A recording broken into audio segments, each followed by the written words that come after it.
mənim seansımda tələbə qızlar, gənc qızların hamısı meyillidir evli kişilərlə görüşməyə və bir uşağım olsun, axıra qədər baxsın. Neynirəmi təhsili, neynirəmi qeyd özünü inkişaf elətdir. İzləyirlər bu blogerlər var, varlı xanımlara baxırlar. Baxırlar bəzi müğənnilər var ki, təbliğ edirlər bunu. Açıq da olsa, lap adla da deyə də bilərəm. Məsələn, gəlirlər mənə danışırlar ki, Vəfa Şərifovadır, Vəfa Şərifova 2 dənə uşağı doğub, həm müğənnidir, müğənni olmasa da onsuz da o kişi ömrünün axırına qədər ona baxmalıdır. Və mən baxıram, ümumiyyətlə Famil kimdir ki? Mən niyə Famili tanımalıyam?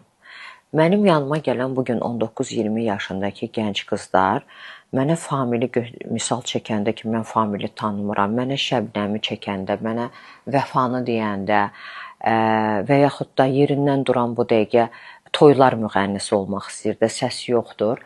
O Tamaradır, Kəmalədir, adı bilinmir də nədir, təranədir. Və mənə sadəcə olaraq 2 seans, 3 seans, 4 seans bunu eşidəndə artıq sən məcbursan axı açıb baxasan ki, bu kimdir də.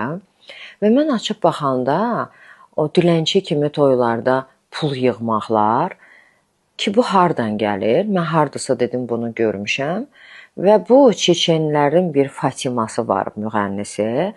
O çıxırdı tez-tez qabağıma ki, kişi gəlir onun qabağında pulu verir və bu da bir pulu götürür. Çeçenlərin nə vaxt mədəni olublar? Çeçenlərin nə zaman belə bir dəhşət güclü bir davranışı, tərbiyəsi olub, mədəniyyət olub? Heç vaxt. Və bizim millət o qədər meyillidir ki, hər şeyin pisinə götürməyə. İnsan, sən müğənnisən, insan nə qədər daxilən kasıb olmalıdır ki, yəni və bir kişi nə qədər mənən kasıb olmalıdır ki, bu gəlsin millət içində bir dənə bir